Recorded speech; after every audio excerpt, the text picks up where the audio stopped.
memendam kecewa,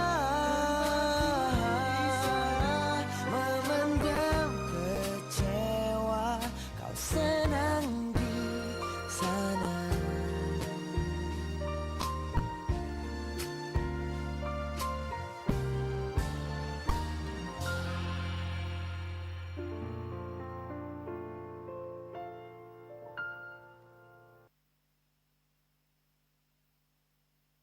All for the gram.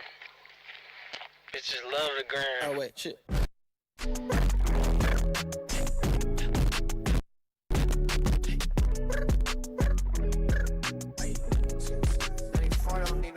Roxanne, Roxanne, all she wanna do is party all night.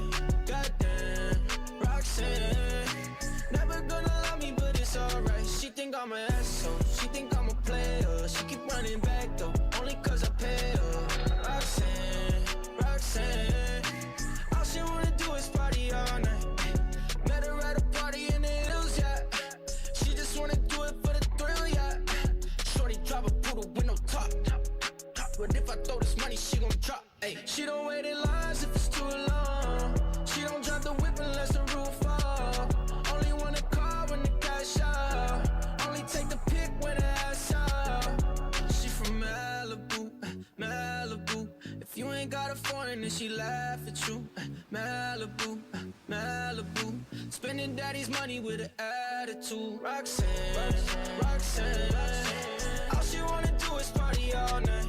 Goddamn, Roxanne, never gonna love me, but it's alright. She think I'm an asshole. RRI Pro FM Palembang, suara kreativitas Indonesia, tatanan kehidupan baru. Hai, selamat siang sahabat kreatif. Balik lagi dengerin suaranya Resti Chandra. Dan aku bakal mengawal kamu sampai dengan pukul 15 nanti.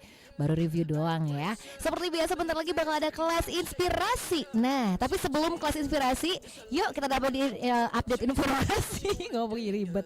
Kita update informasi dulu ya buat kamu semua, spesial banget pukul 10 waktu Indonesia Barat untuk Info Pro 2. Ini informasi terkini Info Pro 2. Info Pro 2. Info Pro 2.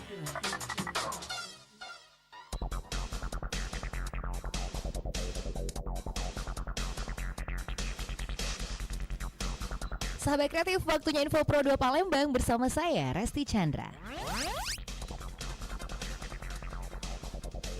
Wakil Wali Kota Palembang mengklaim wilayahnya telah turun status dari zona merah COVID-19 ke zona orange sehingga pembatasan sosial berskala besar segera diputuskan keberlanjutannya. Wali Kota Palembang Harno Joyo mengatakan pembatasan sosial berskala besar PSBB tahap 2 yang akan berakhir Selasa 16 Juni lalu dan kemungkinan akan dilanjutkan dengan PSBB transisi atau langsung menerapkan disiplin protokol pencegahan COVID-19.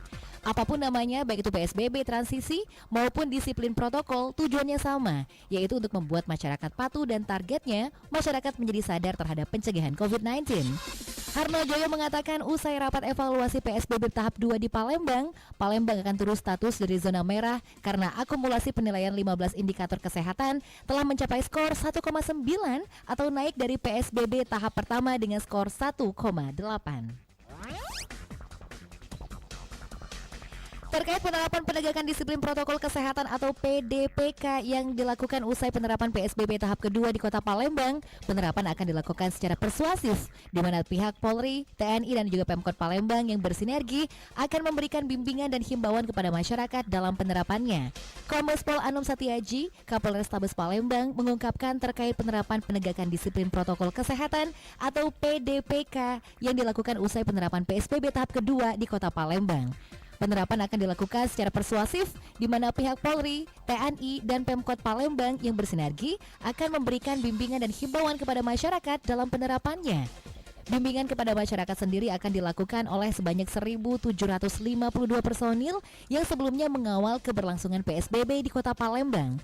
Namun bedanya, personil yang akan tampil lebih difokuskan pada tempat-tempat yang dinilai belum dapat menerapkan protokol kesehatan dengan baik seperti di pasar tradisional.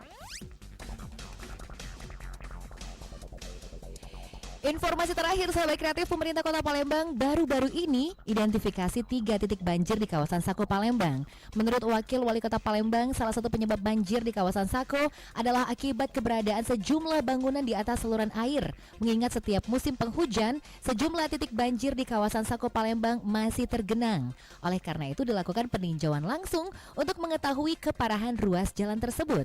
Dari peninjauan yang dilakukan Wakil Wali Kota Palembang, sedikitnya terdapat 3 titik banjir di kawasan Sako. Dengan penyebab kawasan ini menjadi langganan banjir adalah adanya penumpukan sampah di saluran air, posisi jalan yang menghambat saluran air, longsor di sejumlah dinding saluran air, serta keberadaan sejumlah bangunan di atas saluran air. Terkait hal tersebut, dirinya sudah mengkoordinasikan kepada PUPR dan PERAKP untuk menyelesaikan persoalan banjir di kawasan Sako.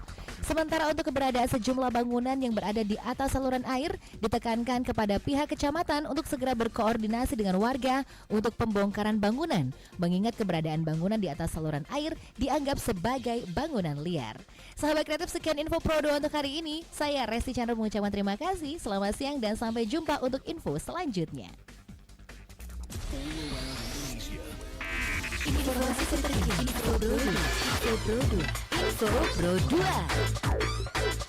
info Pro 2. All around Indonesia. From Sabang to Merauke.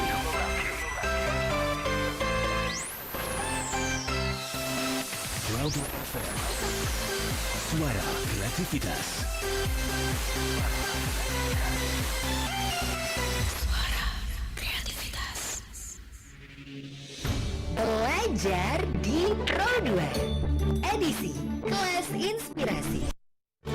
Rencanakan masa depanmu di kelas inspirasi. Belajar di Pro 2, kelas inspirasi.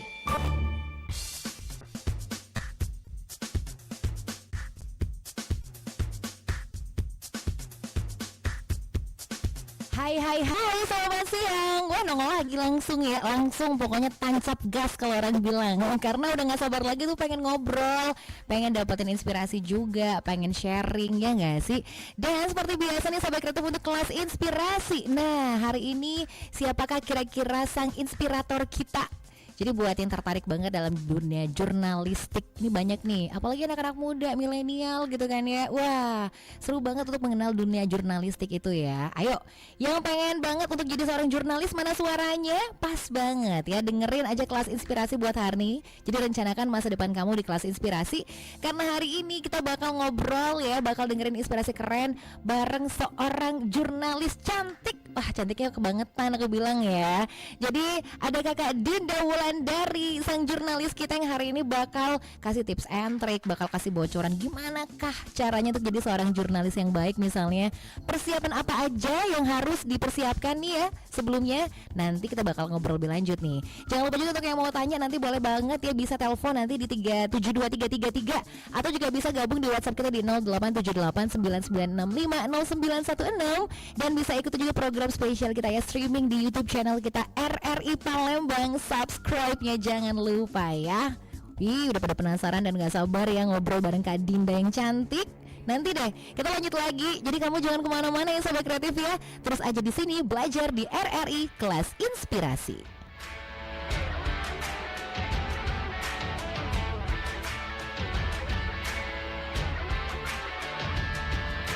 Hey, waspada corona, cuci tanganlah setiap hari.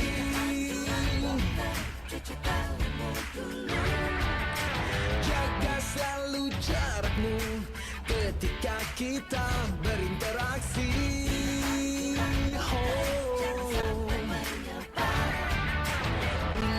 Ingatlah, jaga kesehatan, jaga kebersihan. Sementara jangan berjabat tangan, demi kebaikan, keamanan kita bersama. Marilah bersatu padu, stop penyebaran virus corona. Tetap tenang, tidak panik, tingkatkan kewaspadaan. Marilah kita berjuang, cegah penyebaran virus corona. Pasti bisa melewati, hadapi ini semua.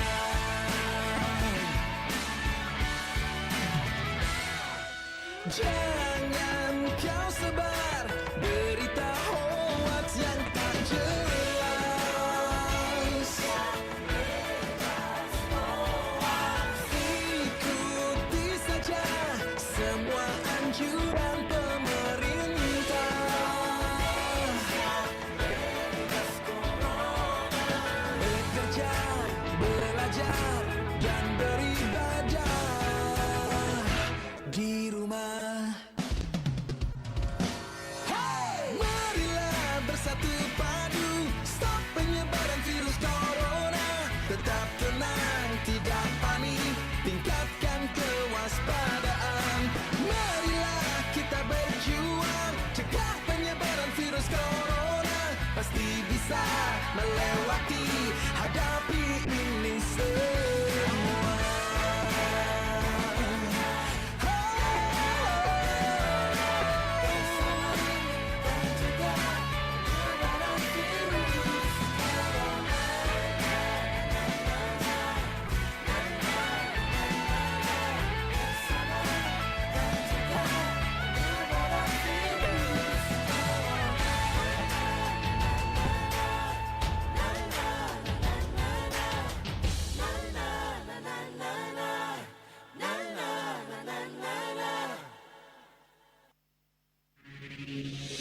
Belajar di Pro2 edisi Kelas Inspirasi.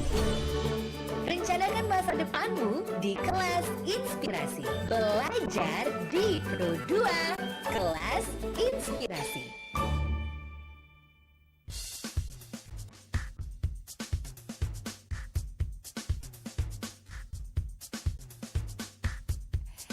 Oke, rencanakan masa depan kamu di Kelas Inspirasi ya sahabat kreatif. Apalagi ya sekarang masih galau. Orang bilang itu gundah gulana. Aih, alangkah gundah gulananya ya. Mungkin mikirnya gini, aduh nanti mau jadi apa. Cuman tertarik banget untuk dunia jurnalistik. Tapi ribet gak sih kalau jadi seorang jurnalis? Terus persiapannya apa sih? Apa yang harus dilakukan untuk seorang jurnalis? Nah, biar nggak galau seperti yang gue bilang tadi, nggak gundah gulana gitu kan ya. Gimana kalau kita ngobrol aja ini bareng seorang jurnalis cantik, wey, yang sudah kalau orang bilang tuh malang melintang ya kak ya di dunia perjurnalistikan. Oke, aku sapa dulu. Ini suaraku kok bolak-balik nih Kak Agung, kayaknya Kak Agung tuh. Balik lagi suara aku nih kayak Kak Agung nih. Oke, kita bakal sapa aja langsung ya. Ada Kak Dinda Wulandari. Udah standby, udah cakep banget dari tadi ya. Halo, selamat siang Kak Dinda. Balik lagi suara aku nih kayak Kak Agung. Tunggu, suaraku balik lagi Kak. Ini PP namanya. Emang cuma berangkat doang bisa PP? Suara juga bisa PP nih. Pulang pergi. Jadi suara aku ngomong balik lagi ke aku nih kayaknya nih. Oke, sebentar ya. Sedang dibantu sama Kak Agung tuh, kelihatan tuh di YouTube Kak Agungnya ganteng kan. Jadi ngumpet deh orangnya. Oke deh. Jadi siap-siap aja untuk para calon jurnalis atau yang tertarik banget untuk jadi seorang jurnalis. Ini nih ya, kita bakal tahu kiatnya seperti apa, persiapan seperti apa. Terus kayak Kak Dinda nih, sejak kapan sih tertarik sama dunia jurnalistik? Apakah persiapan sudah dari pas di bangku sekolah dulu misalnya gitu kan ya? Nah, itu yang bakal kita kepoin. Untuk jadi seorang jurnalis masih kayaknya masih aja ya. Masih PP, dia kayaknya pulang pergi. Ini suara tunggu ya. Oke.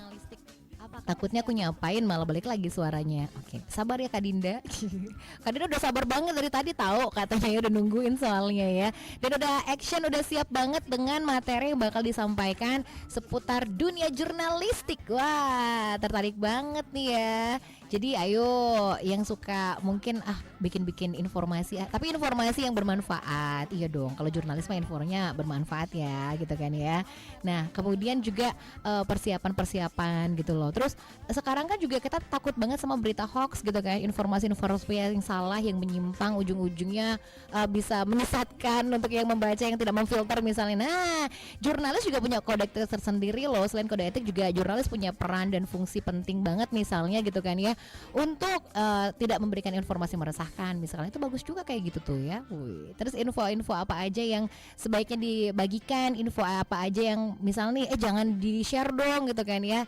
Ini jurnalis juga punya kode etik tersendiri dan udah tahu banyak tentang hal tersebut pastinya ya. Oke, masih di ini deh, pokoknya masih kita coba lagi nih ceritanya ya. Jadi kita bakal balik lagi dulu nanti. Jadi jangan kemana-mana ya. Oh di sini ya. Aku ngarang doang sih. Oke, coba deh kita sapa dulu. Hai Kak Dinda. Halo. Udah nongol suaranya. Hai, tuh kedengeran. Kak Dinda. Aduh. Aduh, lagi sibuk nih. Ini kayak di ruang kerja nih ya Kak Dinda ya. Iya, di Aha. rumah sih tepatnya. Oh, di rumah. Udah kayak ruang kerja beneran. Ini kalau profesional mah gini gitu kan ya. Rumah pun udah kayak kantor ya, Kak.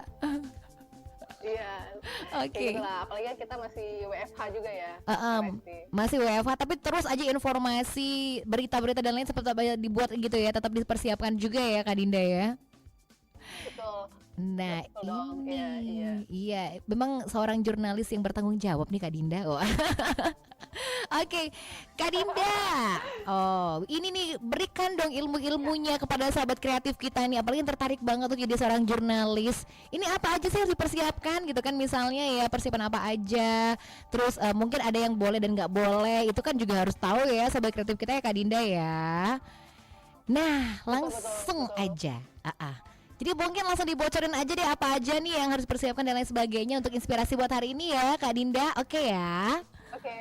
Oke, nah kalau gitu langsung aja sampai kita akan dengerin kelas inspirasi bareng seorang jurnalis cantik kita, ada Kak Dinda Wulandari. Silahkan Kak Dinda. Ya, terima kasih Kak Resti. Hai, Assalamualaikum. Sebelumnya saya kenalan dulu ya. Nama saya Dinda Wulandari. Saat ini saya berprofesi sebagai jurnalis di salah satu koran nasional di Indonesia, namanya Harian Bisnis Indonesia. Saya mengawali karir saya sebagai jurnalis itu sudah sejak 2010 ya, tepatnya setelah saya lulus kuliah. Dan kebetulan juga saya kuliahnya di bidang jurnalistik, karena saya mengambil kuliah Fakultas Ilmu Komunikasi, jurusan jurnalistik di Universitas Padjadjaran Bandung. Nah, dari situ secara akademi saya memang sudah tahu tentang jurnalistik. Kemudian ditambah dengan pengalaman sempat magang juga sebelum lulus kuliah di beberapa di koran nasional juga. Lalu pas terjun ke lapangan saat masuk ke dunia kerja, saya langsung kerja di industri media. Dan menurut saya sih nggak harus untuk menjadi jurnalis itu memang tidak harus berlatar belakang akademi sebagai sarjana ilmu komunikasi, karena kenyataannya di lapangan itu dari sarjana dari berbagai ilmu pun bisa menjadi jurnalis kalau memang kalian minat menjadi jurnalis seperti itu. Ada yang rekan-rekan saya di lapangan ada yang berlatar belakang sebagai sarjana ekonomi misalkan, lalu sarjana eksak pun ada gitu kan. Karena memang mungkin mereka memang tertarik untuk mendalami dunia jurnalistik yang sangat berkembang luas belakangan ini. Lalu balik lagi ke karir saya sempat juga kerja di media lokal di Palembang, itu Harian Sriwijaya Post.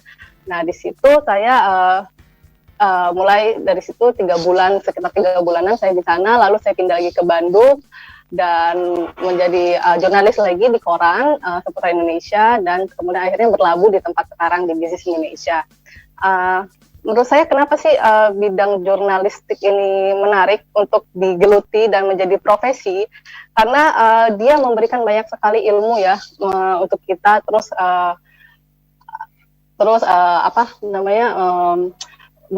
kita mempunyai banyak pengalaman, bisa ketemu orang, terus bisa kemudian belajar setiap hari tuh seperti belajar ilmu-ilmu baru kayak gitu, karena ketemunya orang-orang baru juga. Dan tips dan triknya sih sebetulnya menurut saya untuk menjadi jurnalis itu pertama ya harus minat dulu ya, karena kalau kita nggak minat pekerjaan ini tidak akan menyenangkan buat adik-adik atau buat kalangan milenial kayak gitu. Dan sebetulnya ilmunya pun tidak hanya dari akademi sih, sebetulnya ilmu itu bisa kita dapatkan di lapangan ketika kita bertemu orang, lalu ketemu orang dan kita bagaimana cara kita berkomunikasi dengan orang seperti itu. Dan rasanya setiap hari tuh seperti belajar kalau di profesi jurnalis sendiri sih. Seperti itu mungkin ya, Kak Resti. Halo, Kak Resti. Halo. Halo, Kak Resti?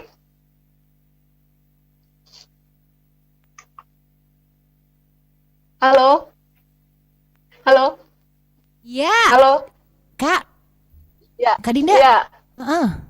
Ya, suara saya jelas nggak ya? Jelas banget. Ini Oke. kayak saya lagi mengatur. ini ya. Oh gitu. Lanjut Kak. Kak. Oke. Oh Ada sedang ada kendala. yang diatur-atur dulu. Oke deh. Asal bukan mengatur suasana hati ya Kak ya. Oh, bukan. Enggak.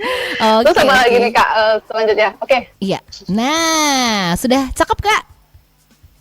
sudah ya. Oke, udah cakep banget kok. Sebenarnya tadi udah cakep kok, secakep orangnya lah kalau dibilang ya. Oke deh.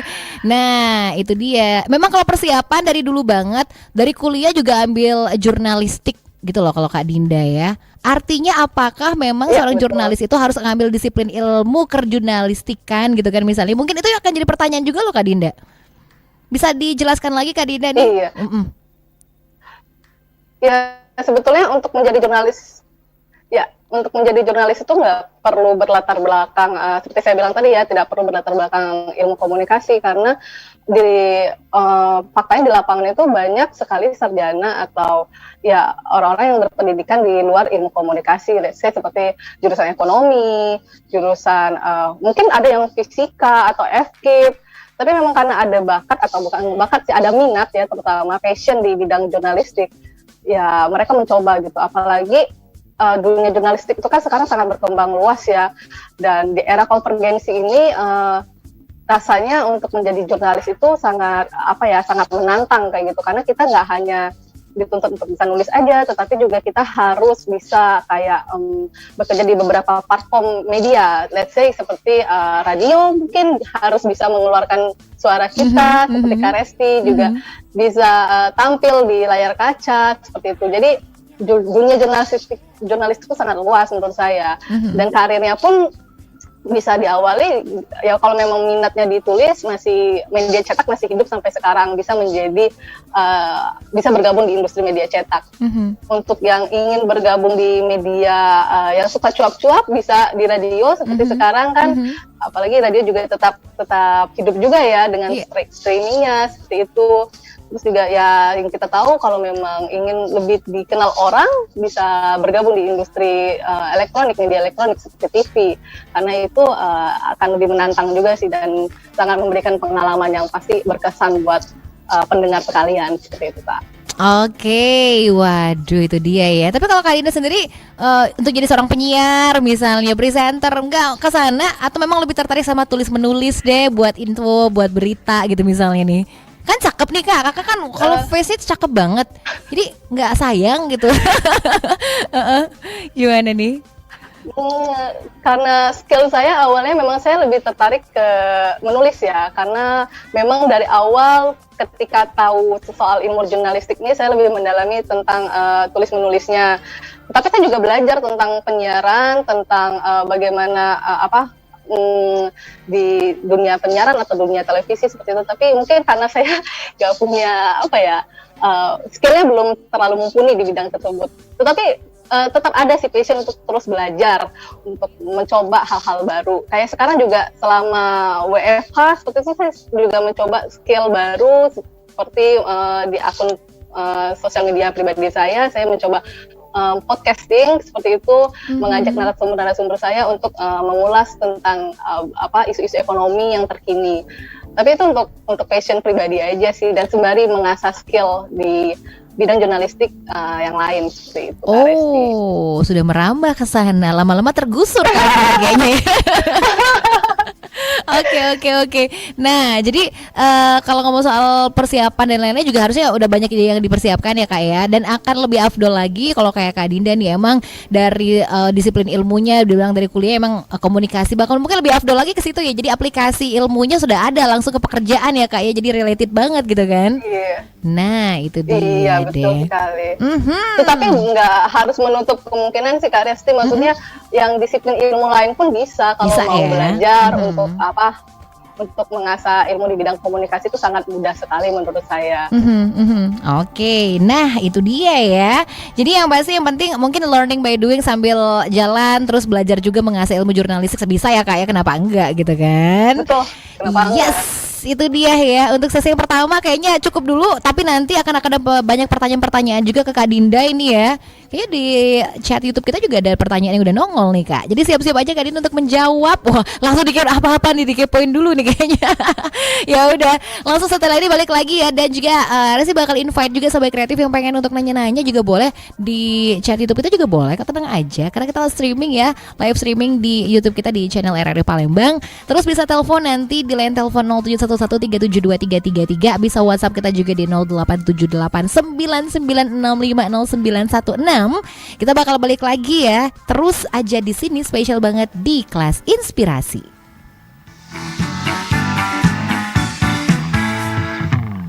Jeritan perih hati yang luka, cinta sederhana kau buat merana. Bilang-bilang sayang lalu hilang tanpa bayang. Sesuka diri merona mata namun percuma. Kau anggap bercinta hanya tawa canda aja.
apa sih Bunda? Luna pengen tahu apa itu corona. Ini loh corona itu. Hai, namaku Corona. Aku adalah virus. Ukuranku sangat kecil. Kalian tidak bisa melihatku. Aku dan teman-temanku suka sekali bermain di telapak tangan, di batuk-batuk kalian, dan juga di bersin kalian. Aku membuat banyak orang sakit. Mereka jadi demam, batuk, bahkan sesak nafas. Dan manusia menjadi takut padaku. Luna takut, corona itu jahat. Iya, corona memang jahat. Tapi kita bisa mencegah dengan cara jaga kebersihan dan selalu rajin cuci tangan.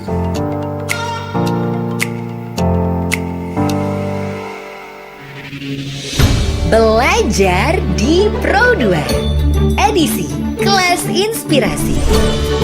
Rencanakan masa depanmu di Kelas Inspirasi. Belajar di Pro 2 Kelas Inspirasi.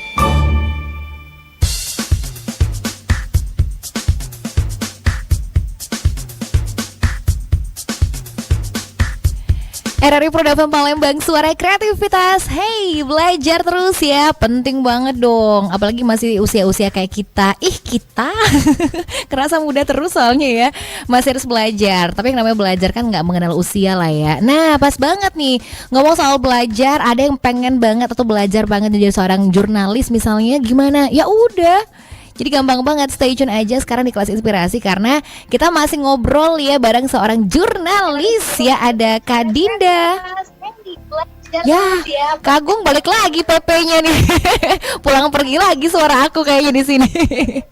Kayak kita membutuhkan bantuan Kak Agung lagi nih ya. Oke deh. Jadi kita bakal bacain pertanyaan-pertanyaan juga untuk sesi ini karena udah ada beberapa pertanyaan yang masuk nih di chat YouTube kita. Kemudian juga nanti kalau ada yang WhatsApp juga bakal dibacain. Yang mau telepon juga why not bakal dicoba. Iya. PP suara aku. Suara aku PP lagi nih, bolak-balik. Tuh kan, oke. Jadi ada beberapa pertanyaan nih aku mau nyapain dulu ya. Ada Yayan Afriansyah dulu nih. Kenapa jir tak banjir? Makasih banget ya udah sempat komen sedikit di sini ya. Kemudian juga ini langsung memberikan pertanyaan. Oh enggak, itu bukan pertanyaan kamu mah. Ya udah, kita langsung aja kayak ke pertanyaan tapi kita nyapain Kak Dinda dulu aja lagi ya. Kak Dinda. Hai. Nah, udah siap lagi buat ngobrol kita ya Kak Dinda ya. Kak Dinda, ini pertanyaan sudah ada ini kayaknya di chat YouTube kita, bakal dibaca satu persatu boleh ya Kak Dinda ya? Yes, ini boleh, yang pertama dulu nih kita sapain ya. Kakak kenal Yayan Afriansyah nggak? Tuh ada tuh dia komen. Terus juga ada siapa tuh ya? Nggak tahu. Fansnya Kak Dinda kali cie. Ada juga nih ya pertanyaan langsung dari Kok Pikir Sendiri katanya. Hai Kak Dinda, skill apa yang perlu kita asah untuk bisa jadi seorang jurnalis yang handal? Nah, apa nih Kak? Oke, skill apa ya? Yang pertama lihat dulu media atau jenis media yang akan kita masukin ya. Seperti kalau saya, let's say saya bekerja di koran, artinya saya perlu skill menulis kayak gitu. Tapi kalau misalkan kayak Kok Pikir Sendiri ini mau menjadi jurnalis televisi misalkan, itu skill yang perlu diasah itu adalah komunikasi ya, kali berkomunikasi dengan orang lain itu seperti apa. Tapi intinya memang skill utamanya itu adalah komunikasi sih, bagaimana kita bisa berbicara dengan orang, lalu mewawancarai orang, itu skill yang harus setiap hari itu harus diasah.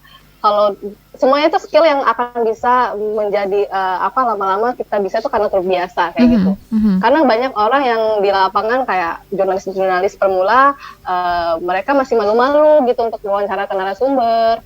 Lalu mereka masih suka pusing menulis awalan berita itu seperti apa. Dan itu memang harus praktek terus sih untuk mempunyai skill yang bagus di bidang jurnalistik seperti itu Kak Resti. Oke, itu tergantung ini dunia mana yang mau dimasukin ini ya. Dunia mana. Betul.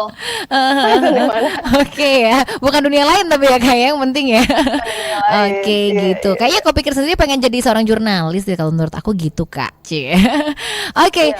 ada pertanyaan lagi nih Keren dari Atala Al Khalifi katanya. Kasih saran dong Kak, kiat suksesnya buat jadi jurnalis. Tuh, kayak Kak Dinda dong ya, jurnalis yang Oh. sukses. Gimana nih Kak? Menurut saya kiat sukses menjadi jurnalis tuh harus menghasilkan produk jurnalis yang keren kayak gitu loh. Jadi kita akan menjadi jurnalis yang sukses kalau memang karya kita itu berpengaruh, terus dibaca orang, didengar orang, terus ditonton orang, dan itu sudah bisa dibilang jurnalis itu sudah sukses di bidangnya kayak gitu. Nah, maka dari itu untuk bisa karya kita dilihat orang ya kita harus tadi balik seperti pertanyaan kau pikir tadi, kita harus mengasah kemampuan skill jurnalistik kita. Misalkan kalau memang di dunia koran atau media cetak, ya tunjukkanlah karya kamu yang bagus dengan menulis berita yang beda dengan media lain seperti itu. Kita harus membuat diferensiasi karya kita dengan jurnalis-jurnalis yang lain seperti itu, Kak. Dan juga bagaimana kita bisa mengajak narasumber mungkin yang ya kalau kita bisa membuat karya eksklusif seperti itu akan menjadi apa ya, membuat jurnalis itu bangga dan juga bisa dibilang jurnalis itu sukses di bidangnya kayak gitu Kak. Oke, kayak gitu ya. Artinya Jadi juga harus semangat dan pede sih.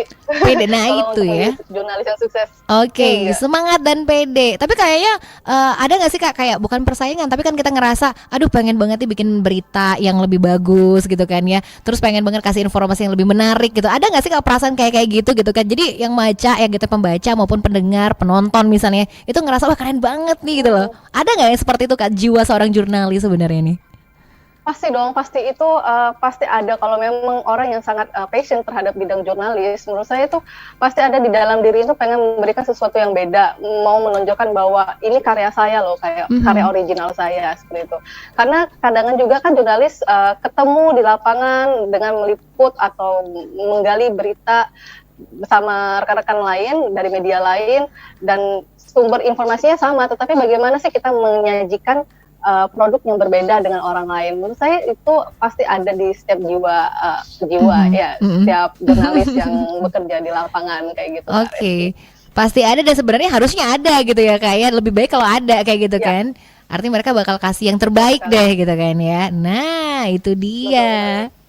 Oke, itu deh Atala Khalifi. Mudah-mudahan kamu juga bisa jadi seorang jurnalis yang sukses nanti ya. Oke, ini masuk lagi pertanyaan selanjutnya dari Aisyah Fatiah. Katanya, Kak mau tahu dong ada sanksi atau konsekuensi nggak kalau seorang jurnalis salah memberikan informasi? Nah, ada nggak Kak? Kayak kode etik mungkin ya Kak ya nih. Iya, betul. Ini pertanyaan menarik ya, karena kan kita tahu ya Kak Resti bahwa dunia jurnalis atau ya media saat ini tuh sangat berkembang dan sangat sekarang nggak hanya ada media massa tapi ada juga sosial media yang sering juga memberikan informasi ya terbaru kayak gitu. Tapi kita kadang menyaksikan apakah itu hoax atau enggak nih. Benar. Kayak gitu. Nah dari situ sebetulnya dan kadang bukan diinformasikan oleh jurnalis kan Kak Resti. Nah sebetulnya kalau jurnalis sendiri, profesi jurnalis itu sudah sangat strict ya, karena ada kode etik yang melatar belakang jurnalistik juga. Ya, itu namanya kode etik jurnalis kan. Nah di situ tuh sebetulnya sudah sangat jelas bahwa kalau misalkan si jurnalis itu memberikan informasi yang salah itu bisa disanksi sama Dewan Pers. Dewan Pers itu seperti ya pengawasnya wartawan lah, ibarat seperti itu Kak Resti. Jadi itu udah ada pasal-pasal yang mengatur kerja jurnalis itu seperti apa kayak gitu. Jadi profesi jurnalistik ini sama seperti dokter sih, dia punya kode etik. Kayak oke lah kalau misalkan memberikan informasi yang salah itu bisa sangat fatal sih sebetulnya, bisa dapat sanksi si wartawan tersebut atau media tempat wartawan tersebut bekerja seperti itu Kak Resti. Tapi mungkin kalau sanksi administrasi gitu ya bisa jadi ya Kak ya. Tapi kalau pidana mungkin kalau seandainya ada yang merasa tersinggung atau merasa difitnah dan lain itu bisa jadi kesannya juga ya Kak ya. Artinya harus wanti-wanti dan jaga-jaga juga nih seorang jurnalis ya Kak ya. Oke. Ya makanya kerja jurnalistik itu harus verifikasi dan konfirmasi itu sangat penting untuk membuat satu produk berita kayak gitu Kak Resti. Kalau nggak ada konfirmasi, kita nulis-nulis aja nyomot-nyomot nama yang bersangkutan, terus mereka merasa tidak diwawancarai, ya mereka bisa melapor ke Dewan Pers, bahkan mungkin ke penegak hukum seperti itu Kak Resti. Wah, bahaya juga ya. Makanya penting banget dibilang di kode etik jurnalistik ya Kak ya. Jangan sampai kita salah kasih informasi juga kemudian merugikan orang lain. Ini yang bahaya nih kayaknya nih.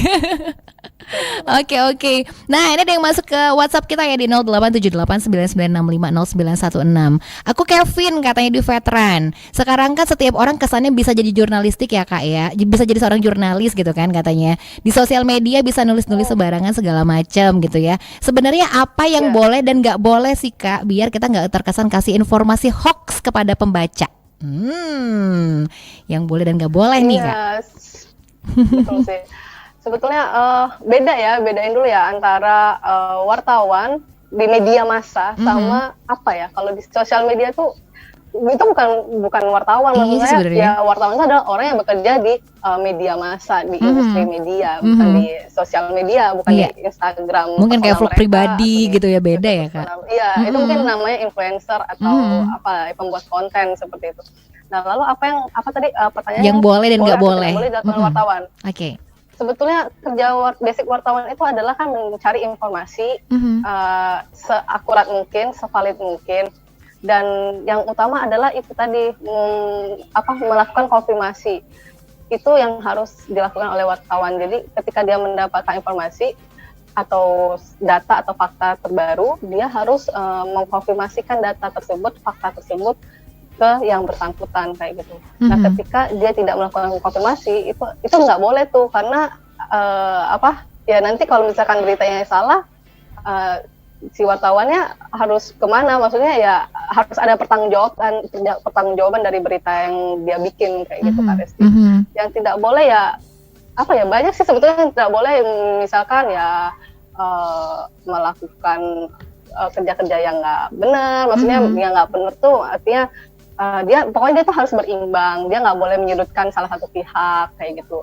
Dia harus membuat berita yang misalkan memang mengulas suatu isu, ya harus ada konfirmasi dari kedua belah pihak kayak gitu Kak Resti. Terus nggak ada itikat buruk dari wartawan tersebut, artinya bikin berita itu bukan berarti mau menjelek-jelekan suatu pihak kayak gitu, tapi memang mau mencari kebenaran kayak gitu, biar masyarakat tahu apa fakta yang sebenarnya kayak gitu Kak Resti. Nah gitu, jadi emang jurnalis itu harus jadi yang di tengah ya Kak ya, bukan memihak-mihak ketika memberikan informasi gitu kan ya. Justru memberikan pencerahan gitu loh untuk yang baca, untuk yang dapat informasinya ya, harusnya kayak gitu ya. Betul sekali. Oke, ini ada lagi nih yang masuk dari Keanu katanya, yang ada di Raja Wali. Mau nanya katanya, ada nggak sih semacam pelatihan atau pendidikan khusus untuk jadi seorang jurnalis biar makin keren dan kece? Nah, pelatihan dan pendidikan khusus. Wah, itu nih, banyak sekali loh. Banyak ya. Karena sekarang itu bisa didapat di mana aja, bahkan mungkin di online pun di internet tuh kita bisa cari pelatihan jurnalistik ya. Tapi mungkin ada yang berbayar atau yang tidak berbayar ya. Tapi kalau misalkan kamu mahasiswa seperti itu, mungkin sering-sering aja cari di lembaga pers mahasiswanya. Kadang tuh mereka tuh sering kerjasama dengan industri media kayak gitu untuk menggelar pelatihan jurnalistik secara free. Dan tapi kalau memang mau yang berbayar sih mungkin sangat banyak informasi yang di internet. Apalagi kan sekarang kita bisa kursus atau pelatihan di mana aja kan, nggak harus di Kota Palembang melalui virtual pelatihan seperti itu kan. Itu saya rasa sangat banyak sih. Iya. Banyak ya sekarang ya. Maupun yang mungkin yang berbayar kayak gitu. Iya. Malah sekarang dengan kecanggihan teknologi enak ya Kak, tinggal mungkin browsing dapet nih, ada gitu kan ya, walaupun mungkin harus lihat-lihat juga, jangan sampai sembarang juga gitu ya Kak ya. Oke. Iya nih, ada lagi yang masuk dong. Kayaknya banyak juga di WhatsApp kita masuk nih ya. Ini dari Wahyu di Radial katanya. Kak, bantu aku dong. Kemarin aku sempat bikin konten ceritanya, terus aku dimarahin sama senior aku. Katanya berita yang aku buat itu nggak bagus.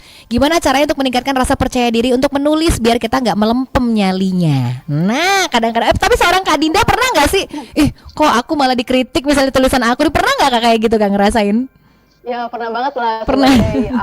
Jurnalis pemula waktu masih awal-awal menggeluti bidang jurnalistik ini kan, kadang menulis itu tuh untuk menulis satu kalimat pembuka saja tuh bingungnya minta ampun kan, aduh mulai dari mana kayak gitu, ini bagus nggak? Tapi menurut saya sih tips dan triknya tuh tulis aja dulu apa yang kamu pengen tulis sesuai dengan apa yang kamu dapat di lapangan, jangan yang mengada-ngada, tapi karena ini menulis jurnalis itu bukan membuat karya fiksi yang mengada-ngada terus dikasih bumbu-bumbu segala macam, itu jangan, tapi tulis apa yang ada di lapangan. Dan mulai sih bisa dari ilmu dasar jurnalistik, yaitu 5W plus 1H. Itu dasar banget. Jadi kita cuma tinggal bisa tulis di karya kamu itu what, when, who, where, why, kayak gitu, dan how. Nah itu sebenarnya dari situ sudah bisa membuat satu berita sih. Jadi orang tahu apa yang terjadi, kenapa itu terjadi, kapan itu terjadi, siapa yang ada di peristiwa tersebut, kayak gitu. Itu sudah menjadi produk jurnalistik menurut saya. Dan ketika memang dikritik, ya terima kayak gitu. Karena itu kritik itu adalah membangun. Pasti si seniornya itu bilang kayak gitu karena ya ingin membuat karya kamu tuh lebih keren lagi, lebih oke lagi. Maksudnya nanti tanya aja ke seniornya kayak gitu. Kurangnya di mana Kak? Nah itu tinggal diperbaikin sama-sama. Sebenarnya ajak aja seniornya buat ngobrol gitu. Iya. Mungkin udah kecil hati duluan nih pas, aduh ini kayaknya gitu. Oh iya, ini katanya terus soalnya cara negurnya nggak enak banget Kak, sedih rasanya, langsung nggak pede untuk nulis lagi. Oh, orang beda-beda cara penyampaian kadang ya Kak ya gitu kan. Mungkin niatnya bagus, nyampainya nggak bagus misalnya gitu ya. Oke, tuh Jangan Kak patah gimana? semangat sih, menurut saya harus tunjukin ke dia biar bisa bikin karya yang keren tuh seperti apa kayak gitu. Nah, bener. Jangan malah makin melempem ya Kak dibilang. Jadi dikritik itu untuk membangun sebenarnya kayak gitu ya. Walaupun mungkin cara mengkritiknya agak-agak gimana gitu, ya udahlah. Diambil positifnya aja ya. Oke. Iya. Benar banget. Iya, ada Mas Pril Aris jurnalis. Oh iya terima kasih, ada informasi nih kayaknya ya. Kemudian juga ada Roger nih kayaknya, Roger kan. Kak, jurnalis kan dituntut untuk menyajikan berita yang aktual dan terupdate. Gimana sih tips dan trik biar dapat berita yang bagus? Nah, gimana Kak? Iya. Wow. Iya Roger, jadi tantangan jurnalis sekarang itu kan kita dituntut nyajiin berita yang cepat ya, karena kebutuhan pembaca pun sekarang sangat bisa dapat informasi itu dari mana aja, dari sosial media kayak yang tadi kita bicarakan kan. Nah itu makanya gimana sih tantangannya itu mendapatkan berita yang bagus tapi juga tetap cepat sama terupdate gitu kan. Nah itu sih memang sebetulnya menurut saya jam terbang juga sih. Tapi basic dasarnya itu adalah kita jangan lupa untuk melakukan konfirmasi atau verifikasi. Ya udah nggak apa-apa telat beberapa detik atau beberapa menit asal berita kita benar kayak gitu. Karena sekarang tuh sangat banyak misalkan kita dapat satu informasi A ternyata berubah lagi kan, beberapa menit kemudian berubah lagi. Nah itu memang tantangan tersendiri sih. Tapi balik lagi mending nggak apa-apa terlambat sedikit asal beritanya valid kayak gitu loh. Menurut saya sih itu. Menurut pendapat saya pribadi.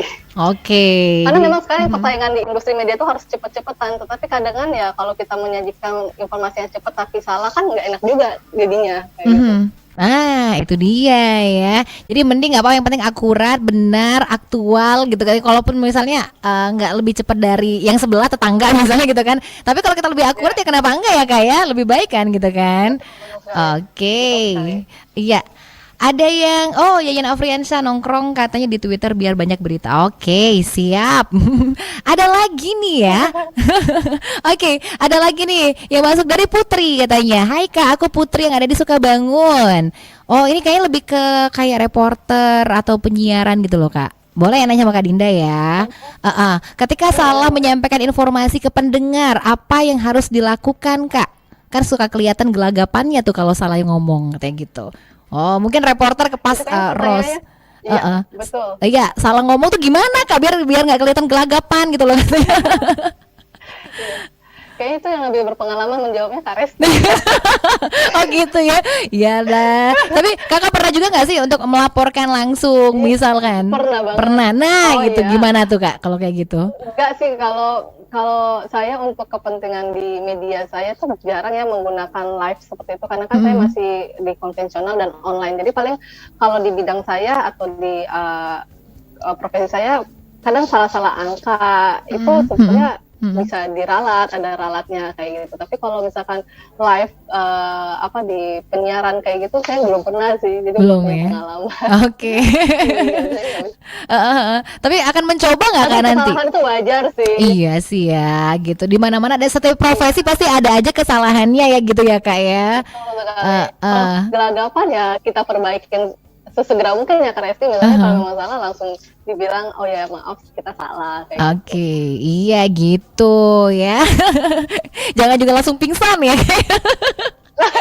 Salah pingsan, pura-pura pingsan aja misalnya. Loh kemana nih orangnya tadi ngelaporin pada ngilang kayaknya ya.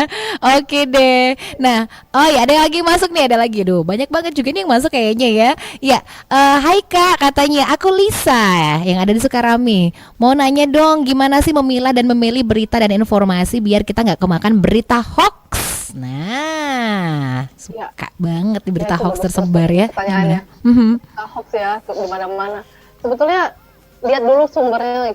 Cara yang paling gampang tuh lihat dulu link yang dikirim itu dari mana. Maksudnya pertama kan kita bisa lihat tuh dari link yang itu kan apakah itu emang media yang kita kenal kayak gitu. Kalau memang saya merasa jarang baca berita dari info dari link tersebut, ya udah nggak usah dilihat aja sih, simpelnya kayak gitu. Karena kalau misalkan itu media yang kita kenal dan memang tenar kayak gitu dan itu memang media massa, saya sih menjamin berita itu nggak akan hoax kayak gitu. Tapi kalau misalkan medianya abal-abal, terus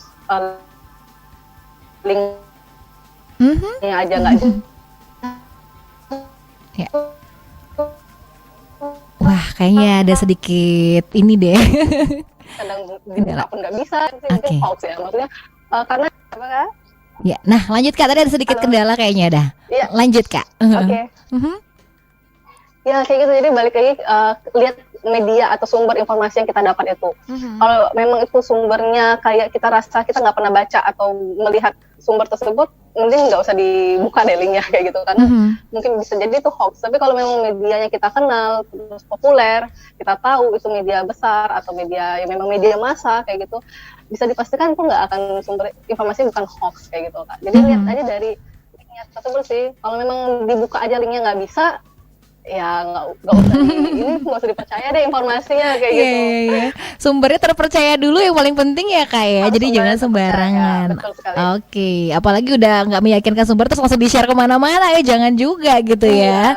Jangan sampai ya Lisa ya. Oke deh. Nah, oke Kak, terima kasih katanya. Terus aku sebenarnya pengen banget untuk belajar nulis mulai dari sekarang. Bagusnya dimulai dari apa Kak? Maksudnya dimulai dari apa? Dia mau belajar menulis. Dimulai dari apa ya? Dimulai dari apa nih maksudnya? Saya jadi bingung. Dimulai dari apa? Iya, kalau mau menulis sih, kalau memang kamu punya keinginan atau minat di bidang menulis, ya mulai aja menulis dari keseharian kamu misalkan, atau dari hobi kamu suka apa, dan dari situ biasanya tulisan itu akan mengalir sih kalau memang kamu menulis sesuatu yang kamu suka kayak gitu kan.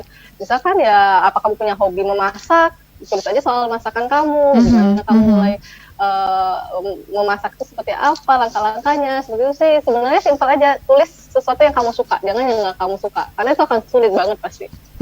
Oke. Tulis yang kamu suka ya, jangan nggak suka. Tapi jangan tulis soal pacar ya, teman-teman suka sama pacarnya tulis soal pacar terus gitu. Ternyata ya. Oke, ada yang masuk lagi nih dari Pro 1. Wow, Kak Dinda sejak kapan fokus meliput ekonomi?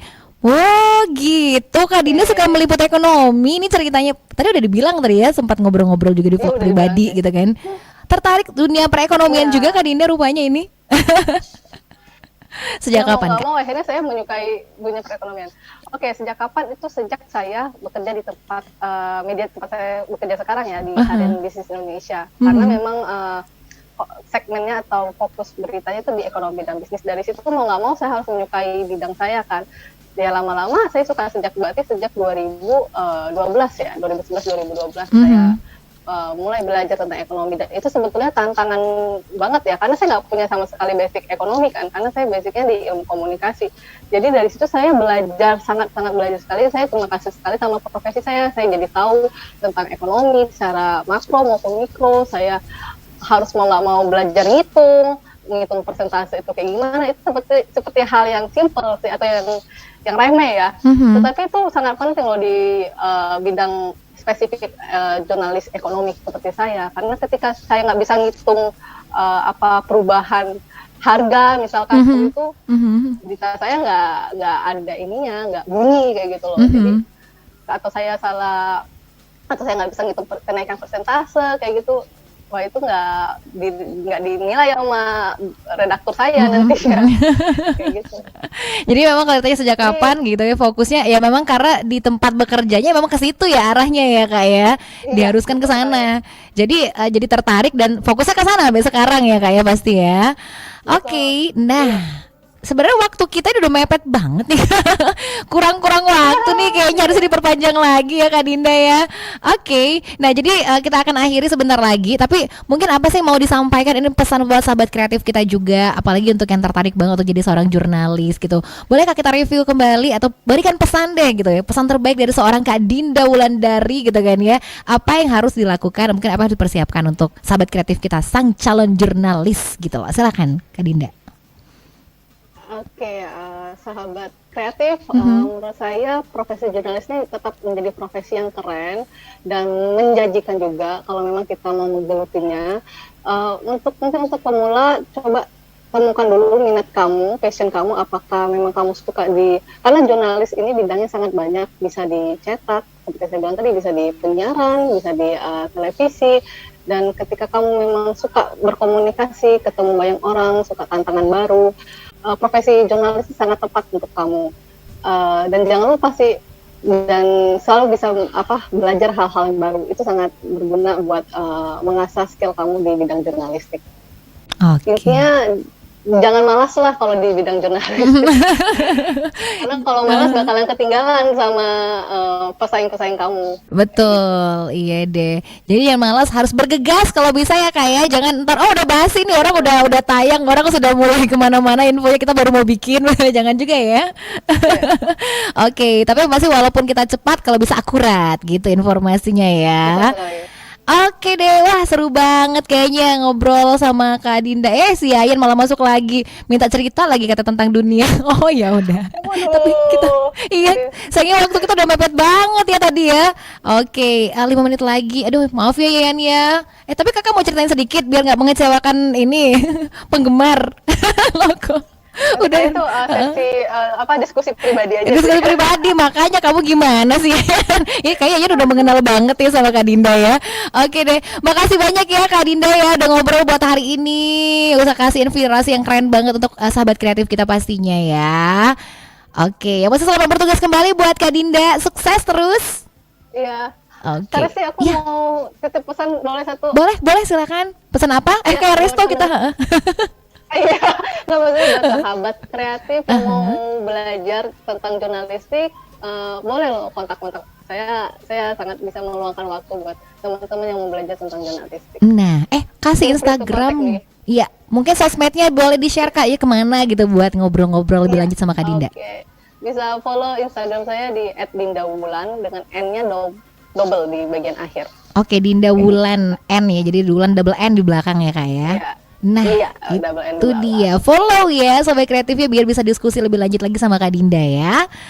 Oke deh, terima kasih Kak Dinda. Selamat bertugas dan memberikan informasi terbaik pastinya ya. Oke, bye-bye. Bye. Oke, sobat kreatif itu dia ngobrol seru kita bareng Kak Dinda Wulandari, sang jurnalis cantik kita gitu kan ya. Sudah kasih bocoran, terus kasih banyak hal penting banget pastinya ya buat sahabat kreatif dong ya. Mudah-mudahan yang pengen jadi jurnalis udah makin kekeh aja hatinya, udah banyak persiapan yang dilakukan, yes. Oke, akhirnya Resti Chandra juga harus mengakhiri untuk sesi kita klasifikasi buat hari ini. Tapi jangan kemana-mana, karena saya masih bakal terus mengawal kamu semua sampai dengan pukul 15, masih lama banget kan. Jadi terus di Pro FM Palembang, suara kreativitas.